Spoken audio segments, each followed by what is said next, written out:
तो अब हम स्टार्ट करने जा रहे हैं, ठीक है। फिर जीपी, जीपी के अंदर भी क्या है कि जीपी सबसे पहले एक नई टाइप की प्रोग्रेशन है। जैसे हमने पहले क्या पढ़ी थी, अरिथमेटिक प्रोग्रेशन।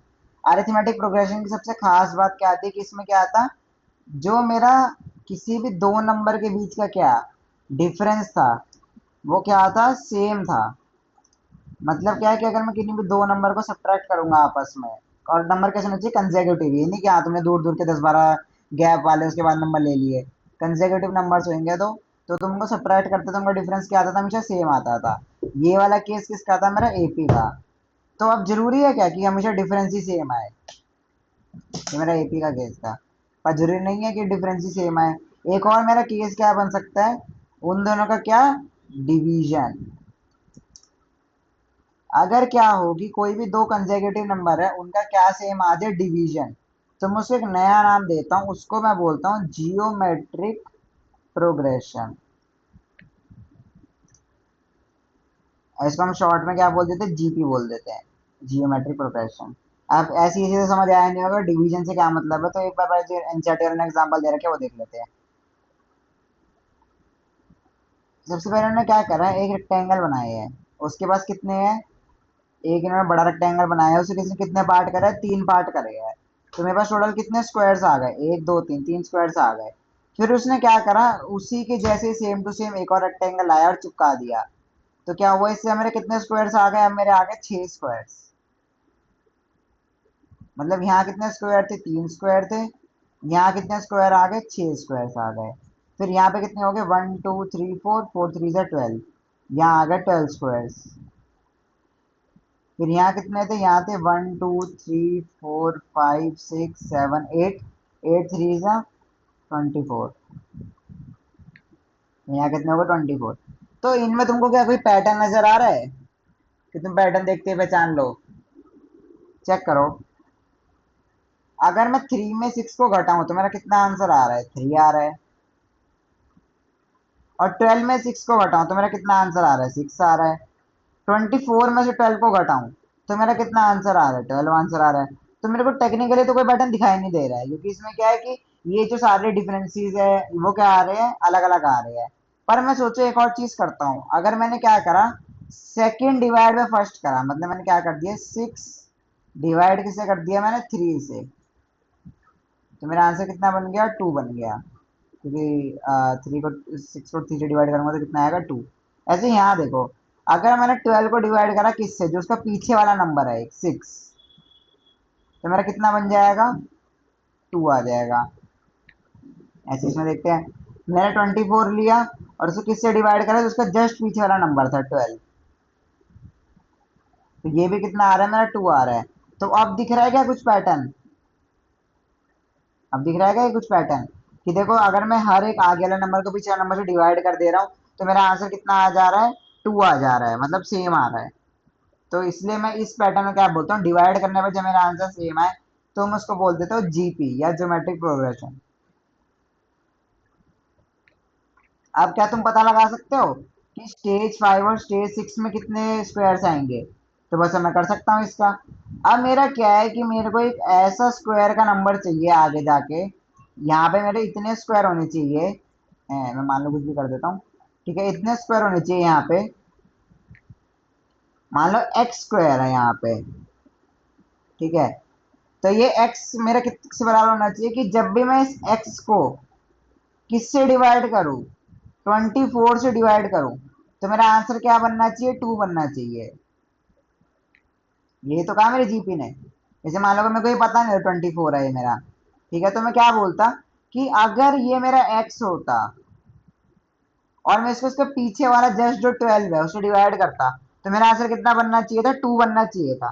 तो मैं 12 × 2 करता तो मेरा कितना बना, 24। तो एक्चुअली कितनी आ जाती है उसमें, 24 आ जाती है।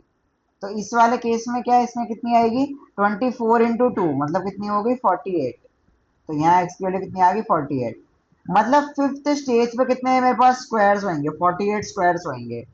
फिर ऐसे ही उसके बाद जो 6 स्टेज होएगा उसमें क्या होंगे, उसमें भी यही होएगा, x/2 equal to, sorry, x/48 equal to 2।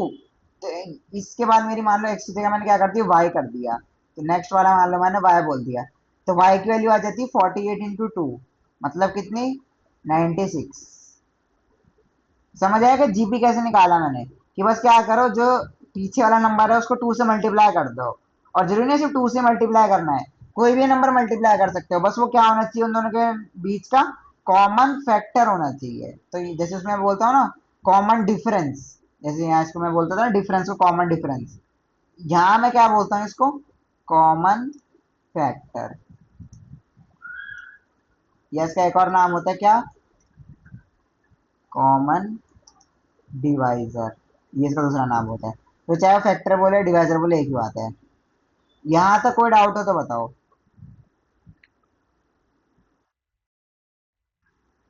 ठीक है।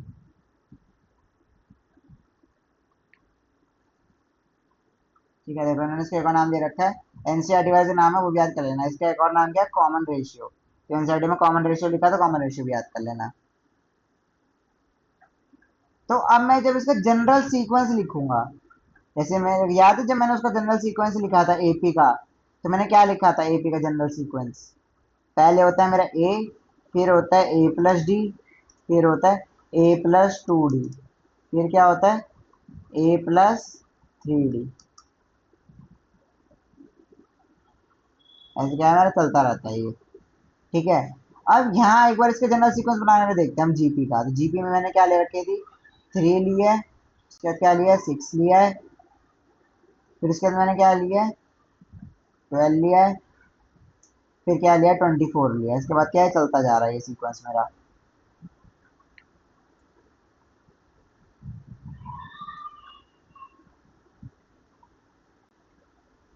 तो इसमें जो पैटर्न बनाने की कोशिश करते हैं, अगर मैं सोचूं कि ये मेरा क्या है, 3 लिखा हुआ है, तो क्या ये मेरा ऐसा लिखा हुआ है, 3 मल्टीप्लाइड बाय 2, 3 2 6 होता है, क्या मेरा यही लिखा हुआ है 3 मल्टीप्लाइड बाय 2?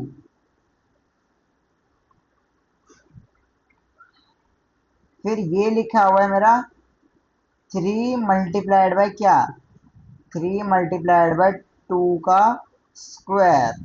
कैसे, 2 का स्क्वायर कितना होता है 4, और 4 इंटू 3 करूंगा तो कितना आ जाएगा 12। फिर ये मेरा लिखा हुआ है क्या, 3 मल्टीप्लाइड बाय 2 का क्यूब। कैसे, 2 का क्यूब कैसे, 2 2 जा 4, 4 2 जा 8, 8 तो ये आ गया 2 का क्यूब, और फिर 8 इंटू 3 करूंगा तो कितना 24। तो क्या है मेरा पैटर्न सही बन रहा है, पैटर्न सही बन रहा है क्या मेरा।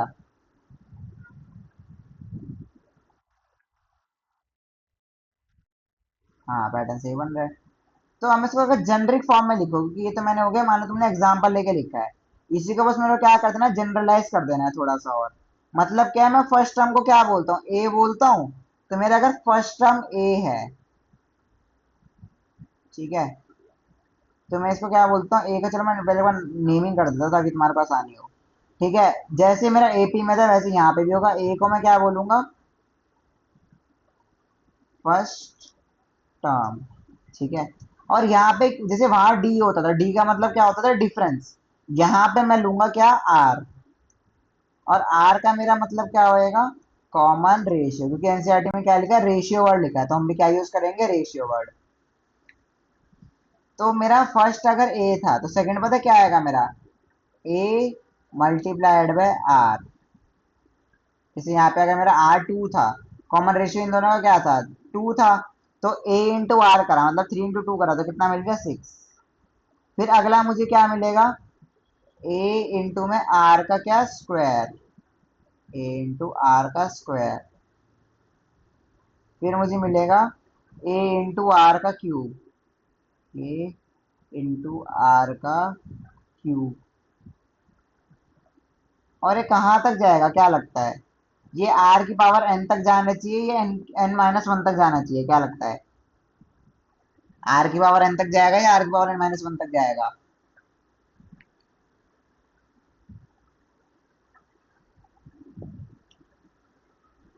बताओ, एन माइनस 1 तक जाएगा या एन तक जाएगा, ये क्या लगता है,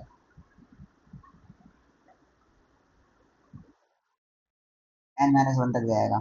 कैसे, हम निकाल के देख लेते हैं एक बार। अगर मान लो ये मेरी फर्स्ट टर्म थी, तो ये क्या लिखा हुआ था मेरा, ए लिखा हुआ था। अगर ये मेरी सेकेंड टर्म थी तो ये क्या लिखा हुआ था, ए आर की पावर कितनी, 1। मतलब सेकेंड टर्म बनाने के लिए मुझे आर की पावर कितनी चाहिए, 1 चाहिए, मतलब एक कम चाहिए। ऐसे ये क्या लिखा था, ए आर स्क्वायर। मतलब थर्ड टर्म बनाने के लिए मुझे आर की पावर कितनी चाहिए थी, 2 चाहिए थी, मतलब क्या था, 3 में 1 कम। तो ऐसे जब मैं ए एन लिखने जाऊंगा यहाँ पे, तो ए एन लिखने के लिए मुझे क्या चाहिएगा, ए आर की पावर n-1, तभी तो बनेगा। ये मेरा A1 है, ये मेरा A2 है, ये मेरा A3 है, ये मेरा A4 है, डॉट डॉट कर कहाँ तक जाएगा, ये मेरा AN है। ये मेरा किसको दिखाता है, ये पूरी टर्म दिखाती है मेरी किसको, AN को। ठीक है। और ये वाली टर्म क्या है मेरी, A1, A1 कह लो या फर्स्ट टर्म कह लो। और ये वाली टर्म कौन सी है मेरी, ये है मेरी A4। मतलब क्या है, मैं आर की पावर देख के, जैसे आर की पावर यहाँ 3 है, उसमें मैंने 1 प्लस कर दिया, तो मुझे क्या मिल जाएगा, A4 मिल जाएगा। समझ आया क्या, कैसे बनी मेरी ये सीक्वेंस।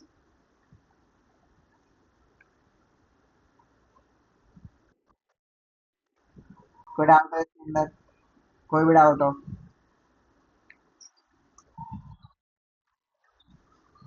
ठीक है। तो अब तुमने मेन मेन जीपीए कॉन्सेप्ट समझ लिया है। जीपी का बस मेरा इतना ही कॉन्सेप्ट है कि मुझे क्या करना है, चेक करते रहना। सबसे पहले इसलिए मुझे क्या चेक करो पेपर के अंदर, क्या मेरी जो सीक्वेंस है वो एपी है या जीपी है, क्योंकि कई बार पेपर में लिखता नहीं है गिवन जीपी या गिवन एपी। दे दे तो बहुत बढ़िया बात है, ना दे तो सबसे पहले क्या चेक करो, एपी चेक करो, क्योंकि एपी में बस तुमको क्या करना है, दो नंबर को माइनस करना है आपस में, और माइनस बंदा जल्दी करता है डिवाइड के मुकाबले।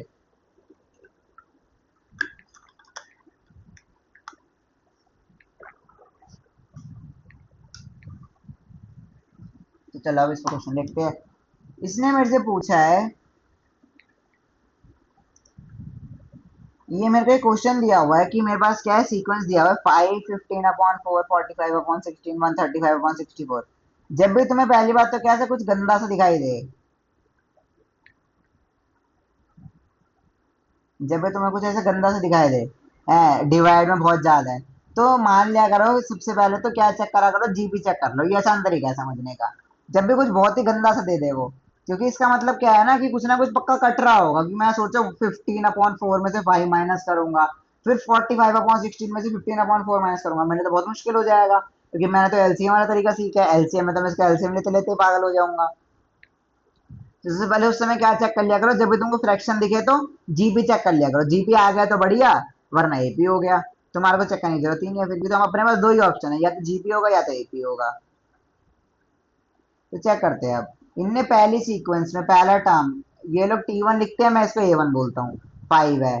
टी2 कितना है, 15/4। टी3 कितना है, 45/16। तो मेरा आर क्या होता है, आर होता है मेरा कॉमन रेशियो। तो कॉमन रेशियो मेरा होता है क्या, A2/A1। या फिर मैं इसको एक तरीके से और बोल सकता हूँ क्या, A2/A1, या फिर AN डिवाइडेड बाय AN-1। ये मैं इसको ऐसे बोल सकता हूँ, एक ही बात है, कुछ फर्क नहीं है इसमें। वो क्या है, बस मैंने एन की जगह क्या करा, 2 डाल दिया, तो क्या हुआ, यहाँ पे ऊपर A2 बन गया, नीचे A1 बन गया। और ये AN वाली फॉर्म क्या है, जेनरिक है, ये होता है मेरा कॉमन रेशियो का फॉर्मूला। जैसे वहां था ना मेरा, वहां में डी का फॉर्मूला लिख दिया, तो तुम्हारे को सब कुछ एक जगह दिख जाएगा फिर। जैसे वहां होता था ना मेरा डी का फॉर्मूला, डी का फॉर्मूला क्या होता था, A2 - A1, या फिर क्या होता था मेरा, AN - AN-1, ये होता था मेरा क्या, उसका जेनरिक फॉर्मूला डी का। और ये किसका जेनरिक फॉर्मूला है, मेरा कॉमन रेशियो का, आर का। तो कंफ्यूज नहीं होना कि आर का क्या था या डी का क्या था, ऐसे याद कर सकते हो सीधा सीधा। तो इन्होंने देखो ये कर रखा है, T2/T1 करूंगा, मतलब क्या है, 15/4/5 करूंगा, इन्होंने सेट में डिवाइड में लिख दिया, मैं ऐसा अपॉन में लिख सकता हूँ, 5। तो क्या होएगा, 15/5 डिवाइड बाई 5 करूंगा तो क्या बनेगा मेरा, 4 × 5 रह जाएगा, और 15 ऊपर आ जाएगा, तो ये कट के कितना हो जाएगा, 5 3 15। तो कितना बचेगा, 3/4 बचेगा। ऐसे ही फिर मैंने अगला टर्म क्या है मेरा, 45/16 और 15/4। तो 45/16 डिवाइड बाय 15/4, इनका लिखने का तरीका अच्छा नहीं है, क्योंकि इससे क्या है ना, तुम कंफ्यूज हो सकते हो। पेपर में कैसे लिखना है, मेरी पहली टर्म क्या है, 15/4, पहले छोटी सी वो लिख दो, ठीक है। फिर मेरी दूसरी टर्म क्या है, उसको ऐसे बड़ा सा ब्रैकेट बनाओ, उसको क्या लिखो, नीचे करके, ब्रैकेट नहीं सॉरी, अपॉन बना के क्या करो, उसके नीचे लिखो। अब इसको सॉल्व करने की कोशिश करो, क्योंकि आगे जाके जब तुम प्रैक्टिस करोगे ना, तुम ऐसे सॉल्व करना सीखो इसको। तो मुझे क्या दिखेगा, ये 4 और 5 क्या बस साथ साथ में लिखे हुए हैं, तो मुझे कैसा दिखना चाहिए अब, ये 4 और 5, 15/4 × 5, मेरे को ये ऐसा दिखना चाहिए। फिर नॉर्मल काट पीट कर लो। अब जैसे ये वाली टर्म है 45/16, तो 45/16 तो क्या है, मेरी तीसरी टर्म है, तो ऐसे नॉर्मली लिख दो, छोटा वाला अपॉन डाल के। फिर क्या करो, बड़ा वाला अपॉन डालो, और क्या करो, 15/4 लिख दो, 15/4। अब इसमें मुझे क्या है, मुझे क्या दिख रहा है कि जो मेरा ये 16 और 15 है, ये तो क्या हो रहा है, आपस में मल्टीप्लाई हो रहे हैं, पर 4 का तो कोई जोड़ीदार ही नहीं है। तो 4 क्या आएगा, रेसिप्रोकल करके क्या है, ऊपर चला जाएगा।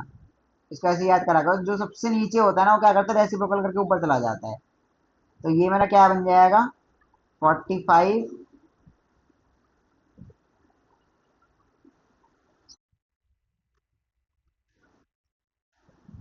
अगर तुम्हारे ऐसे अपॉन में हो, जैसे ये क्या है ना, 16/15 लिखा है, इनको तो आपस में जोड़ीदार है, तो ये रेसिप्रोकल नहीं होएगा। ऐसे ये देख 4 और 5 है, ये क्या आपस में जोड़ीदार है, तो ये रेसिप्रोकल नहीं होएगा। बट क्योंकि मेरा 4 जो ये है, इसका कोई जोड़ीदार नहीं है, ये अकेला नीचे बैठा हुआ है सबसे, तो हम क्या करेंगे, इसको ऊपर भेज देंगे। तो इन लोगों का, मैं तो वही तो कह रहा हूँ, इनका तरीका गलत है लिखने का, ये जो तरीका है ना लिखने का, ये बड़ा अजीब सा है। इसने देख क्या करा है, पहले डिवाइड लिख दिया, 45/16 डिवाइड बाय 15/4, फिर क्या करा, अपने आप ही रेसिप्रोकल कर दिया उस चीज को। तुमको समझ ही नहीं आएगा रेसिप्रोकल हुआ कैसे ठीक से। यहाँ पे भी देख, इसने डिवाइड बाय 5 लिखा, और उसको रेसिप्रोकल क्या करा, 1/5 लिख दिया अपनी मर्जी से। तो इसके लिए क्या करा करो, बस ऐसे लिख लिया करो उसका अपॉन करके, और फिर जिनके जोड़ी बने, जैसे इन दोनों की जोड़ी बन गई, तो इनको साथ में लिख दो। और जोड़ी हमेशा किनकी बनानी है, जो बड़े वाले अपॉन के ऊपर नीचे हो, ये नहीं कहीं तुमने इन दोनों की जोड़ी बना दी 45 और 16 की, ऐसे हरकतें नहीं करनी, बड़े वाले अपॉन के ऊपर नीचे होनी चाहिए। 16 इंटू कितना आ गया, 15। बस काट दो इसको, 15 दूनी 30, 15 तिया 45, और 4 चौक 16। तो कितना आ गया, इसको भी काट के 3/4 आ गया, जिसको ऐसे लिखना सीख लो।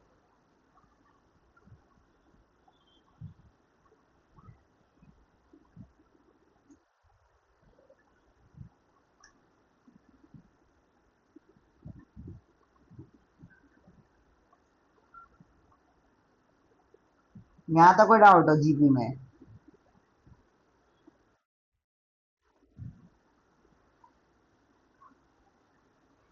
ठीक है, कंटिन्यू करता हूँ।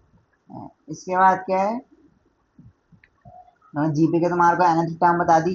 जीपी की एनथ टर्म क्या होती है, ए आर की पावर n-1, मैंने भी ये बताई है, तो मैंने तरीके से बताई है कैसे, कि बस क्या करो, आर की पावर 1 कम कर दो, जैसे तुम डिफरेंस में करते थे ना, n-1 लिख देते थे, ऐसे यहाँ कर दो, r-1 लिख दो बस। ठीक है। अब बस इन्होंने क्या करा है, इसी जीपी को दिखाने के लिए है ना, एक होता है हमारा, इसको बोलते हैं शेरपिंगसी ट्राइंगल। इसकी प्रोनाउंसिएशन अगर देख लेना एक बार ऑनलाइन क्या है। इसको क्या बोलते हैं, बेसिकली जीपी की वो है तुम्हारी, ये तुम जीपी दिखाते हो ना, उसमें इन्होंने क्या करा, एक पहले क्या करा, एक नॉर्मल ट्राइंगल लिया, जो नॉर्मल ट्राइंगल होता है, ठीक है। फिर क्या करा, उसके मिड पॉइंट काटे, मतलब मान लो एक मिड पॉइंट ये रहा, एक मिड पॉइंट ये रहा, और एक मिड पॉइंट ये रहा, ठीक है। और क्या करा, इन तीनों मिड पॉइंट को ज्वाइन करके क्या बना दिया उसने, एक और नया ट्राइंगल बना दिया। तो इसको मैं बोलता हूँ क्या, सेकंड पार्ट, या मान लो इसको बोल दिया इसने सेकंड स्टेज, ठीक है। तो यहाँ कितने ट्राइंगल थे मेरे पास, यहाँ मेरे पास था बस एक ही ट्राइंगल, यहाँ कितने आ गए, 1 2 3 4, यहाँ पे आ गए मेरे 4 ट्राइंगल्स, ठीक है। उन्होंने कितने लिखे इसमें, ये ब्लैक वाले काउंट कर रहे हैं सिर्फ, इतने व्हाइट वाले काउंट नहीं कर रहे, तो ब्लैक वाले कितने आ गए, 3 आ गए। ये शायद जीपीयू से हिसाब से बना रहे होंगे, 3 वाला जीपी बना लो तुम, ठीक है। फिर उन्होंने क्या करा, ये वाली जो साइड है, ये जो साइड है, इसको जब इन्होंने आज काटा, इसको काटा और इसको काटा, तो क्या हुआ, एक ट्रायंगल तो ये बन गया तुम्हारा। फिर इन्होंने क्या करा, ये वाली एक साइड काटी, ये वाली एक साइड काटी और ये वाली एक साइड काटी। ठीक है, एक ट्रायंगल तुम्हारा ये बन गया। अरे को ऊपर वाली करके इन्होंने एक साइड ये वाली आधी करी, एक साइड ये वाली आधी करी और एक साइड ये वाली आधी करी। इन तीनों को भी ज्वाइन करके उसने क्या बना दिया, एक और ट्रायंगल बना दिया। तो टोटल कितने ट्रायंगल हो गए अब तुम्हारे पास, एक, दो, तीन, चार, पाँच, छ, सात, आठ, नौ। तो कितने ट्रायंगल हो गए तुम्हारे पास, नौ ट्रायंगल्स हो गए हैं। इसमें कितने हैं तुम्हारे पास, तीन ट्रायंगल थे। और शुरुआत में कितने ट्रायंगल चालू करा तुमने, एक ट्रायंगल से। फिर इसने इसको भी फर्दर डिवाइड कर दिया, कैसे, ये वाली जो तीन साइड है इसको भी काटा इसने तीन साइड में, फिर ये इसको भी काटा तीन तीन साइड कर करके। ऐसे कितने बन गए ये, अब तुम्हारे 27 ट्रायंगल बनने होंगे। तो ये तुम्हारे कितने ट्रायंगल्स है टोटल, ये 27 ट्रायंगल्स होंगे।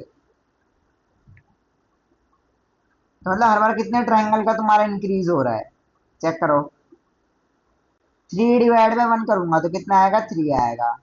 3 डिवाइड बाय 1 करूंगा तो, ठीक है। 9 डिवाइड बाय 3 करूंगा तो भी कितना आएगा, 3 आएगा। 27/9 करूंगा तो भी कितना आएगा, 3 आएगा। और तुमको पता है कि ट्रायंगल में कितनी साइड होती है, 3 साइड होती है। इसका मतलब क्या है, जो ये ट्रायंगल वाला रूल है किसमें अप्लाइड है, जो कि तुम उसको हाफ कर दोगे साइड्स को, वो तीन तीन के कॉमन रेशियो में तुम्हारा ट्रायंगल्स इंक्रीज करेगा हमेशा। ये समझ आएगा ये वाले ट्रायंगल्स कैसे बने।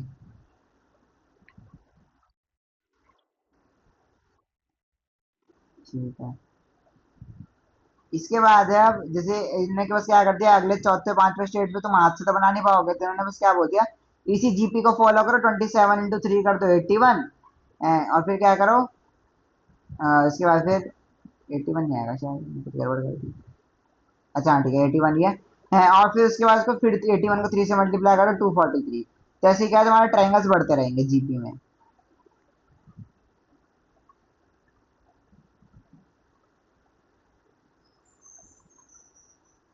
अब इन्होंने क्या है, तुम्हारे को एक फॉर्मूला दे रखा है कैसे, जो तुम्हारा ट्रायंगल होता है, देखो अब चेक करते हैं यहाँ पे एक बारी। जो एरिया है तुम्हारे पहले ट्रायंगल का, वो देखते हैं। एरिया ऑफ ट्रायंगल ये है तुम्हारा, तो उन्होंने उसको क्या बोल दिया है, 3/4 यूनिट्स है किसमें, स्टेज 1 में हमारा जो एरिया है। फिर स्टेज 2 में कितना आया, 3/4, 3/4 के दो एरिया बन गए, तो कितना आ गया, 3/4 का स्क्वायर। तो ऐसे क्या है, तुम जैसे जैसे बढ़ाते रहोगे तो उतने क्या है, तुम्हारा एरिया बढ़ता रहेगा। जैसे मान लो पहले तुम्हारा एरिया 1 था, फिर 3/4 हो गया, फिर 3/4 का स्क्वायर हो गया, फिर 3/4 का क्यूब हो गया, ऐसे कहाँ तक चला गया वो, 3/4 के एन तक, जितने तुम्हारे ट्रायंगल्स बढ़ते रहे। ठीक है, तो इन्होंने इसका सम का फॉर्मूला क्या बता दिया, सम का फॉर्मूला तुम्हारा जीपी का बता दिया इन्होंने, क्या, 3/4 की पावर n। पर तुमको क्या लगता है, सब जीपी के लिए क्या ये वैलिड होगा, सारी की सारी जितनी भी जीपी बनी है इस दुनिया में, सबके लिए वैलिड है ये, क्या लगता है,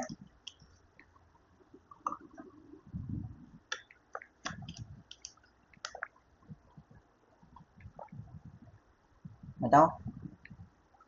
ये जो फॉर्मूला इन्होंने क्या करा है, इस ट्राइंगल से डिराइव करा है, ट्राइंगल के जो एरियाज है, कि मतलब मेरे जैसे शुरुआत में मैंने मान लिया ट्राइंगल का एरिया 1 था, तो मैंने क्योंकि ये वाला ट्रायंगल हटा दिया तो कितना एरिया बचा मेरे पास, 3/4 एरिया बचा। फिर मैंने ये व्हाइट वाले एरिया और हटा दिए तो कितना बचा मेरे पास एरिया, 3/4 का स्क्वायर। फिर और ये व्हाइट वाले एरिया हटा दिए तो मेरे पास कितना एरिया बचा, 3/4 का क्यूब। तो तुम्हें क्या लगता है, ये जो एरिया वाला फॉर्मूला है ये हर एक जीपी पे काम कर जाएगा, या सिर्फ जो ट्राइंगल वाली जीपी है इसी पे काम करेगा।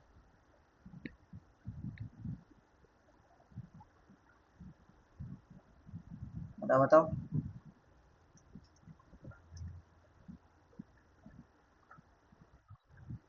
तो तुम्हारा जो ये 3/4 n वाला है, ये सिर्फ कौन से वाले जीपी के लिए वैलिड है, सम के लिए, जो तुम्हारी ये ट्राइंगल वाली जीपी बन रही है इसके लिए। बट क्या मेरे को हर बार क्वेश्चन में सिर्फ ट्रायंगल वाले जीपी देगा, या कुछ नहीं खुद से जीपी बना के दे सकता है, क्या लगता है, दे सकता है। तो मैं बस तुम्हारे को जीपी का फॉर्मूला बता देता हूँ, किसका, दो फॉर्मूले, जैसे उसके उसमें हमारे एपी में दो फॉर्मूले थे, किसका, एक तो nth टर्म का था और एक किसका फॉर्मूला था मेरा, सम का। जीपी में भी बस हमारे वही दो फॉर्मूले है, किसका, एक तो nth टर्म का। तो जीपी की मेरी nth टर्म क्या होती है, ए आर की पावर क्या, n-1, n-1। ये होता है मेरा किसी भी जीपी के nth टर्म का फॉर्मूला, ठीक है। और जो इसका सम होता है, पहले मैं एस एन लिख देता हूं तुम्हारे सामने, डिराइव भी कर दूंगा मैं इसको एक बारी, बट पहले एक बार देख लो। इसका फॉर्मूला होता है ए मल्टीप्लाइड बाय आर की पावर, ब्रैकेट, आर की पावर एन, ठीक है। आर की पावर एन है, ये चीज ध्यान रखना। फिर इसके माइनस में क्या है, 1, और इसके डिवाइड में क्या आता है, r-1। ये शायद फॉर्मूला तुम्हारे लिए अभी नया है, क्योंकि तुम ए आर की पावर n-1 है, ये वाली चीजें तुम तब भी पता लगा सकते हो, पर ये चीज अभी तुम्हारे लिए नया है। तो जैसे मैं इस पे क्वेश्चन कराऊंगा इस वाले, उसमें तुमको ये वाले फॉर्मूले भी याद हो जाएंगे, ठीक है। तो मैं चाहे दोनों एक साथ ही लिख देता हूँ, स्क्रीनशॉट ले लेना। ये मेरा किसके फॉर्मूले हो गए, ये हो गए मेरे जीपी के फॉर्मूले, जी पी।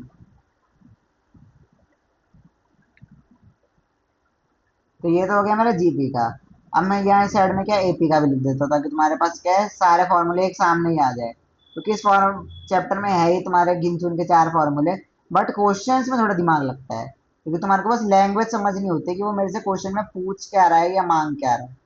तो एपी में मेरा ए एन का फॉर्मूला क्या होता है, कोई बताएगा क्या होता है, बताओ क्या होता है।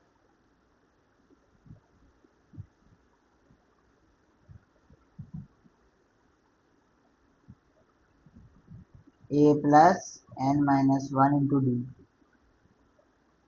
ये किसका फॉर्मूला होता है मेरा, ए एन का फॉर्मूला होता है एपी में। और एस एन का फॉर्मूला क्या होता है इसमें, इसमें मेरा एस एन का फॉर्मूला होता है n/2 ब्रैकेट में 2a प्लस n-1 में डी।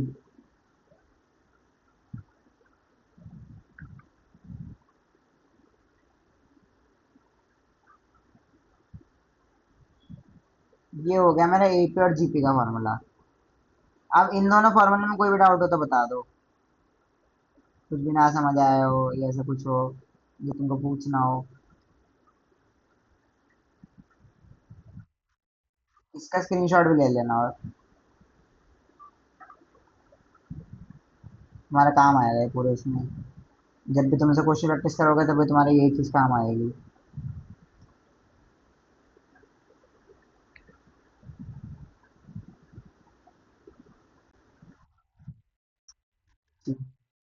अब मैं तुम्हारे को प्रूफ करके दिखा देता हूँ कि एस एन का फॉर्मूला ये कैसे आया। तो जैसे हमने उसमें एस एन प्रूफ करा था ना, वैसे ही प्रूफ करेंगे। हमने उसमें एस एन कैसे प्रूफ करा था, चेक कर लेते हैं। इसमें जब हमने एस एन प्रूफ करा था, हमने क्या करा था, ये वाली, ये रहा। जब हमने एस एन प्रूफ करा था, हमने क्या करा था, यहाँ पे एपी को उल्टा करके लिखा था, ठीक है। मल्टीप्लीकेशन में, पर एक बात बताओ मेरे को, अगर मैं एपी को उल्टा करूँ सीधा करूँ, कुछ फर्क पड़ेगा, क्या लगता है, सॉरी जीपी को मैं उल्टा करूँ सीधा करूँ, कुछ फर्क पड़ेगा। मेरा 1024 है मान लो, ये चलो मान लो से मेरी ये वाली जीपी है जो मेरी चल रही थी, कहाँ गई, 3 6 12 24, 24 + 3 कर दिया अगर मैंने, तो कितना आ गया मेरा, 24 + 3 करा 27, 6 + 12 करा था कितना आया, 18। तो ये तो मेरा कुछ पैटर्न मिला ही नहीं, 27, 18, वहां तो मुझे क्या सारी वैल्यू सेम मिल जा रही थी। बट एक चीज देखो, अगर मैंने क्या करा, 3 में क्या मल्टीप्लाई कर दिया, 2 मल्टीप्लाई कर दिया, तो मुझे क्या मिल गया, 6 मिल गया। 6 में 2 मल्टीप्लाई कर दिया तो क्या मिल गया, 12 मिल गया। 12 में 2 मल्टीप्लाई कर दिया तो क्या मिल गया, 24 मिल गया। मतलब क्या है, जो मेरा कॉमन फैक्टर है या जो मेरा कॉमन रेशियो है, वो मल्टीप्लाई करने से मुझे कुछ मिल सकता है। मैं वो लिख के देख लेता हूँ पहले। मेरा इसमें एस एन क्या होता है, मैंने लिख रखा होगा, शायद बार बार लिखा नहीं जाएगा, ये रहा। मेरा एस एन होता है मेरा क्या, first term plus A R की पावर क्या 1 प्लस ए आर की पावर क्या 2।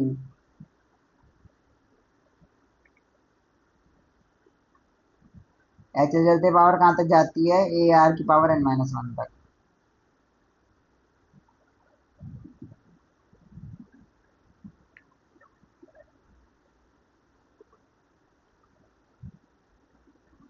ठीक है, तो मैंने क्या बोला कि मैं इस पूरी इक्वेशन को कॉमन रेशियो से मल्टीप्लाई करके देख लेता हूँ।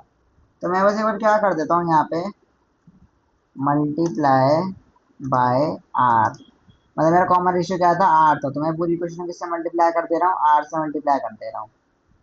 तो मेरी नई इक्वेशन क्या बन गई, मेरी नई इक्वेशन बन गई R multiplied by S N is equals to, क्या बनाइए, एक तो आ गया मेरा A R, A into R हो गया ना, ए मल्टीप्लाइड बाय आर करा तो A into R, A R into R करा तो क्या बन गया, ए आर स्क्वायर बन गया। फिर क्या बन गया, A R square into A R करा तो क्या बन गया, ए आर क्यूब। ऐसे करते करते कहाँ तक जाएगा ये, जो पहले मेरा n-1 था वो क्या बन जाएगा मेरा, ए आर की पावर n। इसमें कोई डाउट है तो बताओ, इस वाली लाइन में कोई डाउट है तो बताओ।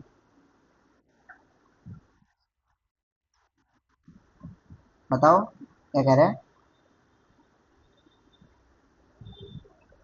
है क्या डाउट।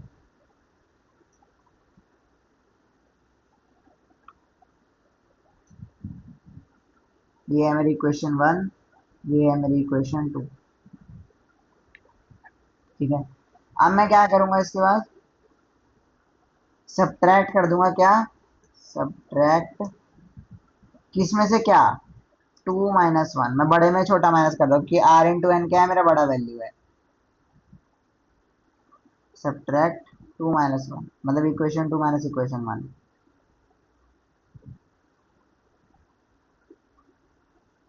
तो इन दोनों को सब्ट्रैक्ट करूंगा तो मेरा क्या बनेगा आंसर,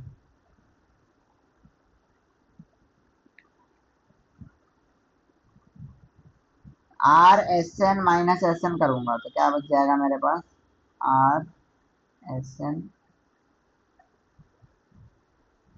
माइनस एस एन, ये आ जाएगा।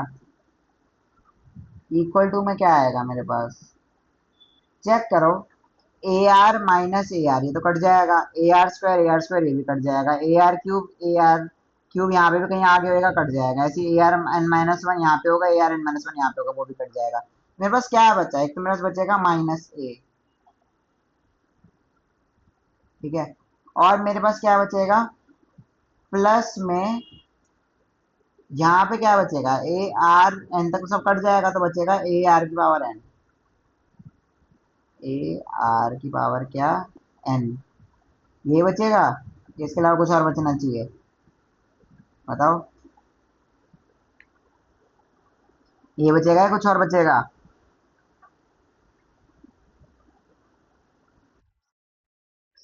ठीक है।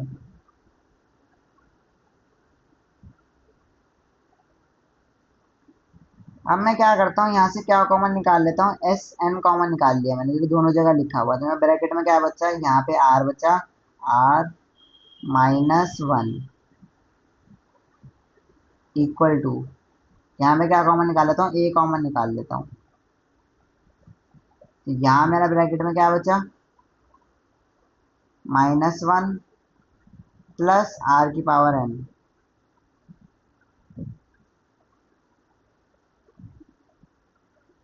तो अब r-1 क्या है, यहाँ मल्टीप्लाई में इधर क्या हो जाएगा, डिवाइड में।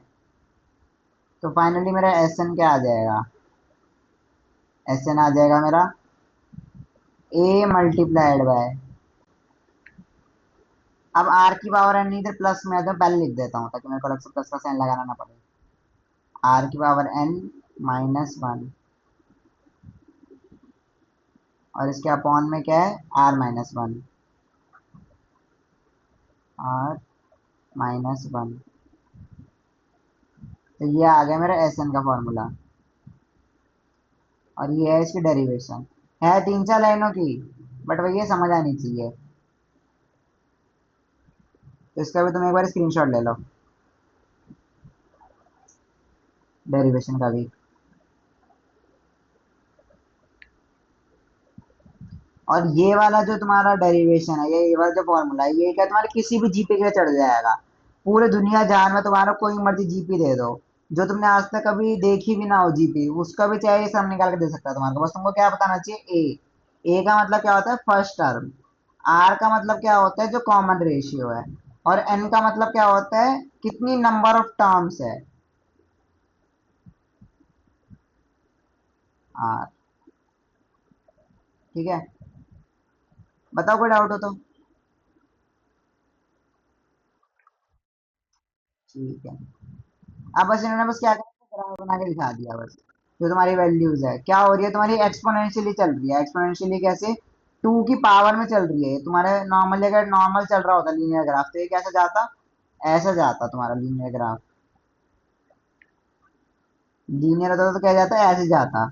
बट क्योंकि ये एक्सपोनेंशियल है, मतलब क्या, जैसे जैसे एन की वैल्यू बढ़ेगी, मतलब मैंने क्या बोला, एन की वैल्यू कितनी होगी, मान लो 10 हो गई।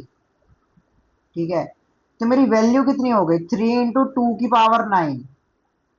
2 की पावर 9 कितना हो गया मेरा, 1024 के आसपास कुछ हो गया। मतलब क्या है, एन तो मेरा धीरे धीरे बढ़ रहा है एक वैल्यू, पर जो मेरा n-1, 2 की पावर n-1 है, वो तो क्या है, एक्सपोनेंशियली एकदम से बढ़ जा रहा है ऐसे करके। इसलिए मेरा ग्राफ कैसा बन रहा है, हल्का कर्व बन रहा है ये।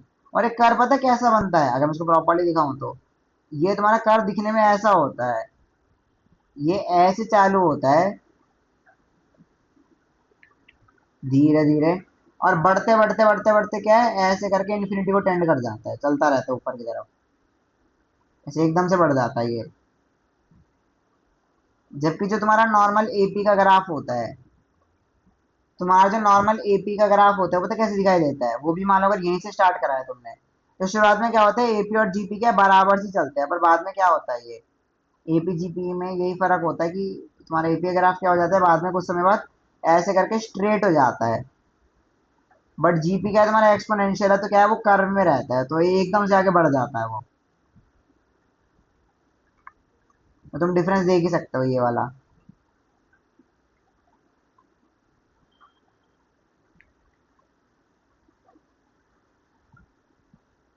किस चीज का डिफरेंस है ये, कि अगर मैंने एन की वैल्यू 5 ली मान लो, ठीक है, और ये दोनों स्टार्ट किस पे हुए हैं, 2 पे स्टार्ट हुए हैं मान लो, तो एपी के अंदर जो 5वां टर्म होएगा, और जो जीपी के अंदर 5वां टर्म होएगा, उसमें जमीन आसमान का फर्क है, देखो कितना गैप है उसमें। मतलब ये तो क्या आ गई मेरी वैल्यू, ये मान लो कुछ मेरी वैल्यू आ गई 10 आ गई, चलो ठीक है, और ये वैल्यू कितनी हुई, ये वैल्यू तो 1000 2000 कुछ चली गई, तो मान लो ये वैल्यू कितनी होगी, 1000 हो गई। तो सिर्फ 5 के गैप में कितना आ जाए, 1000 आ जाए। क्योंकि दोनों स्टार्ट कब से करा था, 2 से स्टार्ट करा था। इसलिए इसका जो कर्व है वो कैसा बनता है, एक्सपोनेंशियल। और हमारे से कर्व क्या बनता है, नॉर्मल लीनियर, एपी का। इसको मैं बोलता हूँ विजुअलाइजिंग, या फिर ग्राफ में कैसा दिखता है ये। ग्राफ समझ आया इसका, ऐसा क्यों दिखता है।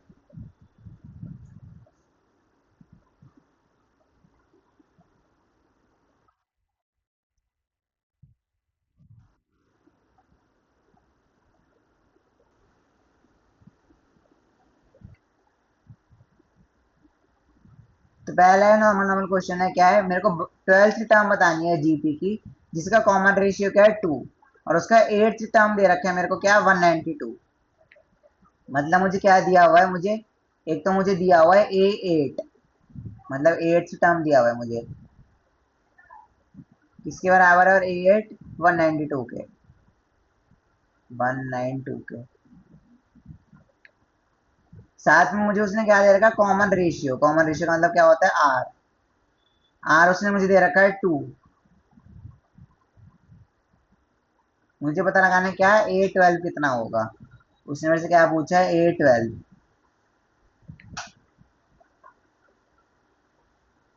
तो इसका फॉर्मूला तो मैं जानता हूँ, ए एन का फॉर्मूला क्या होता है मेरा, A × R⁻n−1।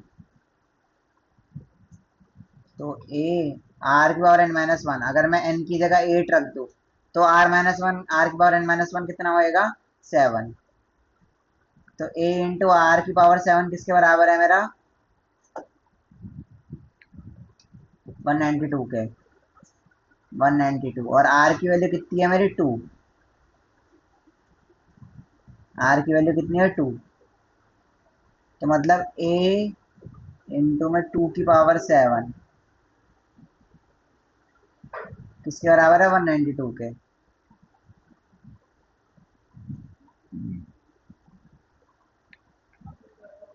इसमें कोई डाउट हो तो बताओ यहाँ तक।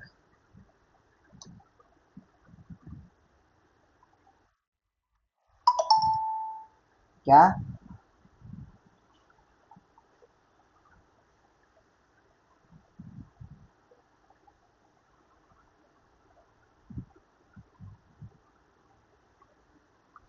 2 की पावर 7 होता है मेरा कितना? 2 की पावर 7 होता है मेरा 128। तो a इंटू में 128 मेरे को किसके बराबर दिया हुआ है? 192 के। 192।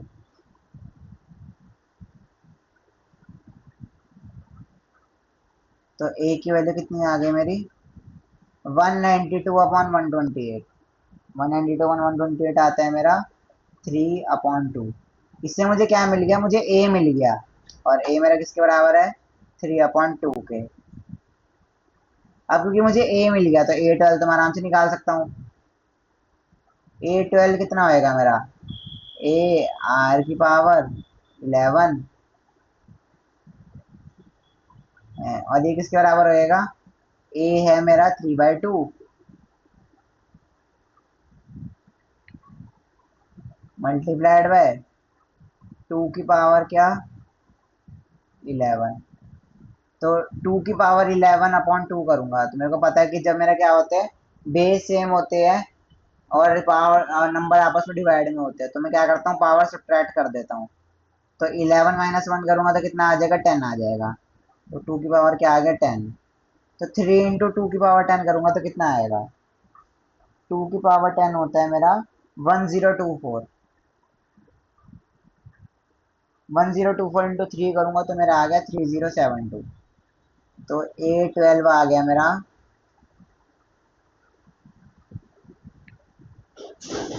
3072। इसमें कोई डाउट हो तो बताओ।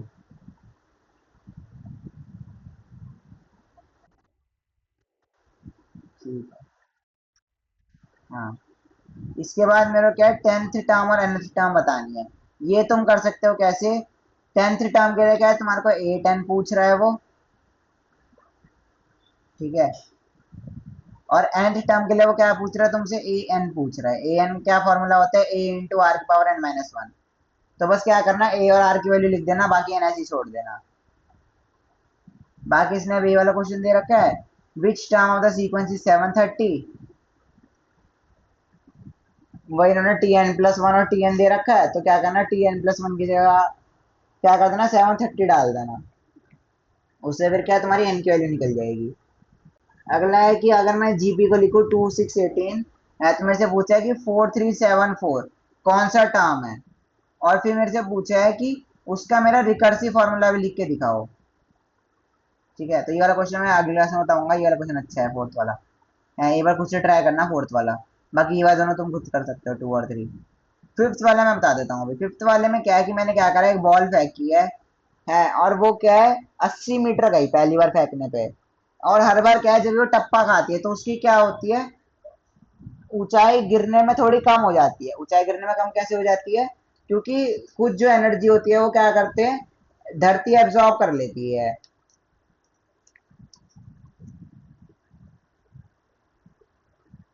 और वो धरती एब्जॉर्ब कर लेती है एनर्जी। तो कितने परसेंट वो एब्जॉर्ब कर ले रही है? 60% बैक बाउंस कर पा रहा है। मतलब कितनी एब्जॉर्ब कर ली? 40% कम हो जा रही है। मतलब अगर तुम्हारे पहले 100 रुपए थे, तुम्हारे पास कितने रह गए पहली बार बाउंस होने के बाद? 60 रुपए रह गए। तो ऐसी मैं जब इसको उसमें निकालूंगा, जीपी में निकालूंगा, तो जीपी में क्या होगा मेरा, ये पहली बार में कितना आता है, ये मान लो अगर मेरा 80 गया ये, तो अगली बार में कितना जाएगा ये? 80 का 60%। 80 का क्या? 60%। 60% कैसे निकालता हूं मैं?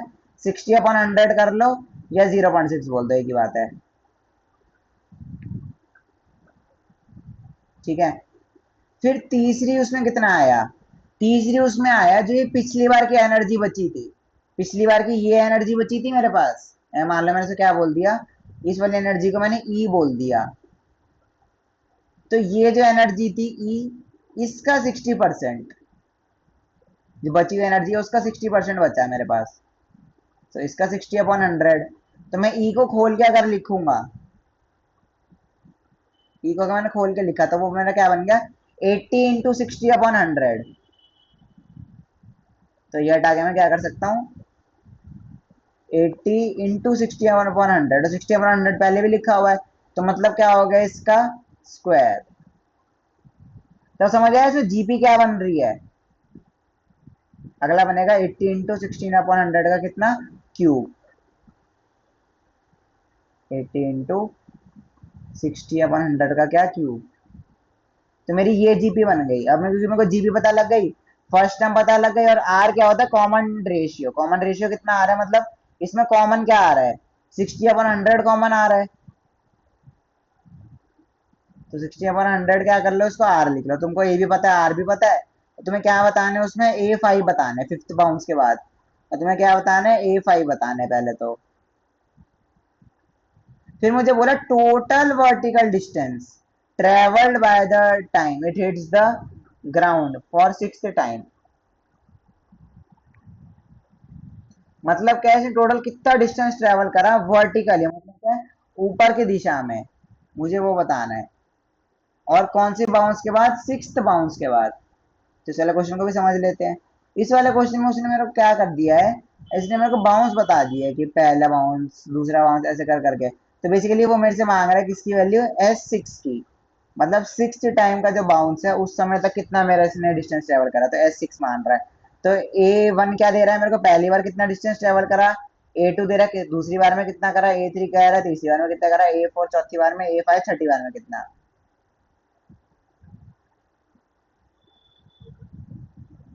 फिर अगला तुम्हारे को ये सीक्वेंस दे रखा है, पहले चेक कर लेना ये एपी है ये जीपी है। जैसे ऐसे जो नॉर्मली होते हैं वो जीपी होते हैं। ठीक है, जैसे अजीब से दिखते हैं ना खिचड़ी जैसे, वो जीपी होते हैं तुम्हारे। ठीक है, और फिर उसमें बता देना 128 टर्म कौन सा है, तो उसमें क्या कर देना, an = r⁴ लगा देना। फिर अगला है शेडेड ट्रायंगल बना रखे हैं इन्होंने, कि पहले एक लिया फिर उसको ट्राई सेट करा, फिर उसको और ट्राई सेट करा और ट्राई सेट करा। तो मेरे से उसने पूछ लिया 0 से 3 तक कितने स्क्वायर्स है। तो उसने मेरे से क्या पूछ लिया, S3 पूछ लिया। बेसिकली इसके अंदर क्या आएगा, S4 होएगा। क्यों, क्योंकि ये 1 हो गया। फिर यहाँ पे कितना आएगा, यहाँ पे कुछ रेशियो में आएगा, 1 2 3 4 5 6 7 8, यहाँ 8 आएगा तो 1 + 8। फिर यहाँ पे 1 2 3 4 ऐसे करते करते क्या बढ़ते रहेंगे। लिख भी रखा होगा शायद।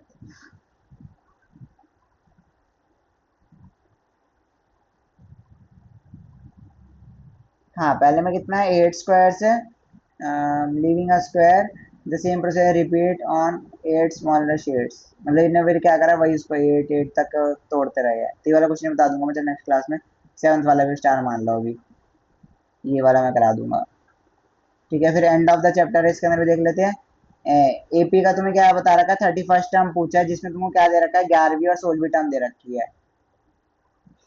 फिर अगला है उसमें थर्ड टर्म दे रखी है और सेवंथ टर्म एक्सीड्स। ये वाला क्वेश्चन अच्छा है, ये वाला क्वेश्चन करके देखना, सेकंड वाला ये मैं करा दूंगा फिर क्लास में साथ ही साथ। ठीक है, इसके बाद के मैं बाद में कराऊंगा क्लास के अंदर। यहाँ तक कोई भी डाउट हो तो बताओ।